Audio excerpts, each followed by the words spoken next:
Apabila kita melihat seseorang tersedak, jangan buru-buru memberinya air minum. Kita amati terlebih dahulu responnya.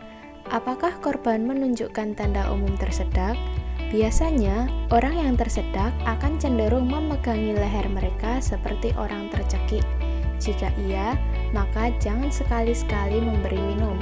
Kenapa? Karena tandanya ada blokade pada saluran kerongkongannya. Tandanya adalah batuk yang tidak efektif seperti tertahan karena tidak mampu mengeluarkan blokade tersebut. Apabila saluran kerongkongan tertutup, otomatis saluran pernafasannya akan membuka. Jika diberi minum, tentu saja air akan langsung jatuh masuk ke saluran pernafasan alih-alih ke kerongkongan. Akibatnya, air masuk menuju paru-paru atau yang lebih parah, sumbatan bisa semakin masuk ke dalam.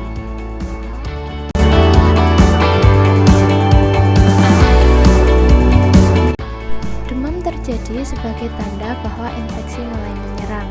Hal ini menunjukkan bahwa otak menaikkan suhu tubuh untuk meningkatkan metabolisme. Peningkatan kerja sistem imun ini adalah respon wajar, namun ada saatnya peningkatan suhu dapat merusak organ. Pada titik inilah kita perlu menurunkan suhunya. Bagaimana caranya? Salah satunya adalah dengan menggunakan kompres hangat. Kenapa? Karena kompres hangat akan menaikkan suhu permukaan yang diterjemahkan oleh otak sebagai sinyal bahaya, sehingga otak akan menurunkan suhu intinya yang akan diikuti oleh suhu permukaan, sehingga membuat suhu orang yang demam menjadi turun. Bayangkan apabila dibalik, orang demam diberi kompres air biasa atau yang lebih parah kompres air dingin. Otak akan terkejut dan malah meningkatkan suhu inti. Korban akan semakin demam dan akhirnya menjadi kejang.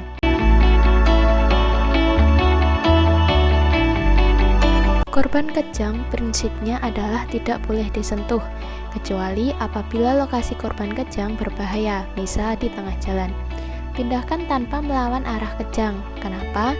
Karena melawan arah kejang akan menimbulkan komplikasi seperti strain, sprain, atau yang lebih parah adalah patah tulang.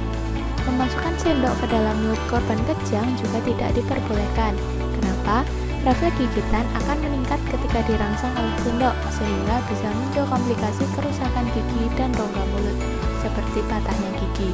Lebih parahnya, bisa semakin memperparah blokade jalan nafas.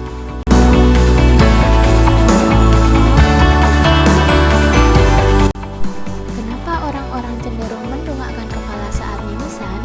Mungkin kita berpikir agar tidak keluar darahnya, namun tindakan ini sangat berbahaya. Mendongakkan kepala akan membuat darah yang seharusnya keluar justru malah masuk ke dalam. Karena darah mudah menggumpal, hal ini menyebabkan tertutupnya lubang hidung bagian dalam atau dapat menggumpal di faring atau masuk ke dalam tenggorokan.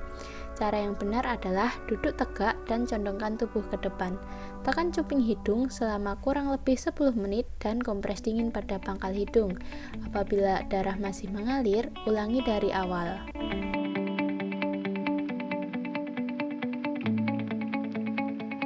Kita sering menemukan kasus luka bakar yang langsung diolesi menggunakan pasta gigi. Hal ini merupakan kesalahan yang paling sering dilakukan.